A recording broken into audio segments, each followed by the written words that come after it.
Mawulire simalungi ebikolwa ebyokutemula nabyo si bya buntu mujje kololo ng'ennaku z'omwezi 29 emitimwa gyammwe gikakkane ebyetemu nga tubitadde ebbali tugenze ku ddwaliro lya KCCA erya Kisenyi Health Center 3 Kisenyi Health Center 4 kakati bano nno babadde balina obuzibu naddala abakyala abazaala abaana nga bazaala abaana bataweza buzito bwetaagisa bafunye abayambako okuleeta ekyuma ekya oxygen ekijja okuyambako okutaasa obulamu bw'abaana. Bano be bamu ku baana 10 abazaalibwa buli lunaku mu ddwaliro lya KCCA erya Kisenyi Health Center 4 wabula nga bo baba tebatuuse oba okuweza obuzito obwetaagisa. Embeera esinga okusomooza abakyala b'embuto kwe kulemererwa okusindika nga n'abalala baba beetaaga kubassa ku oxygen owebbula mu malwaliro agasinga.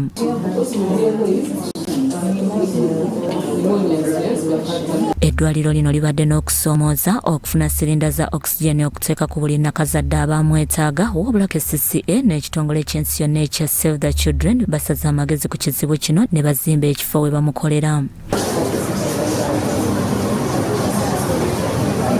Dr. Jessica akulira ebyokuzaala mu minisitule y'ebyobulamu agamba nti Uganda evudde wala mu ntegeka z'okutangira abaana n'abazadde abafiira mu ssanya wabula nga kati ate obuzibu buli nnyo ku bibuga.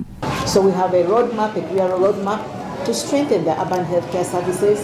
We are currently working on an urban health care strategy with support from our partners because we've seen from last week's demographic health survey reports that mortality has shifted from the villages and is in the urban areas. Dr. Daniel Okelo akulira ebyobulamu mu kitongole kya KCCA Kuranankulo Dorothy Kisaka naye alambuludde ku miwendo gy'abaana abafa mu kibuga nga tebannaweza myaka 5. It has been estimated that up to 122,000 deaths from childhood pneumonia could be prevented annually with strengthening of oxygen supply.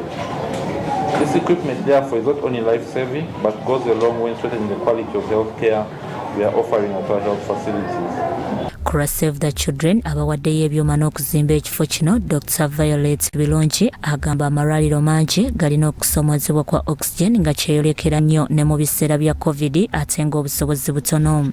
Kale n'olwekyo tubadde tuli basanyufu nnyo kubanga luli tubadde tuleeta abaana mu intensive care unit gye twali tukoze nga omwana omu asobola okukozesa silinda nga 3 ate nga abasawo balina okuzisitula obusituzi okuzireeta we bazijjawo bazibaleetawo ate nga babeera n'emirimu emirala egy'okukola kati we tutaddewo sisitimu eno gye tuyita oxygen manifold system eteeka silinda zino zonna ewantu wamu ne tuzipayipingako bupayipinzi. Mu Uganda abaana 36 abazaalibwa be bafa okuva ku 43 emyaka 5 egiyise ate nga 56 bafa nga tebannaweza myaka 5 okuva ku 64 abafa nga emyaka 5 egiyise. Bikusakiddwa Amala Muhammad ne Wandulo Bone, Crossall TV, Omunyo.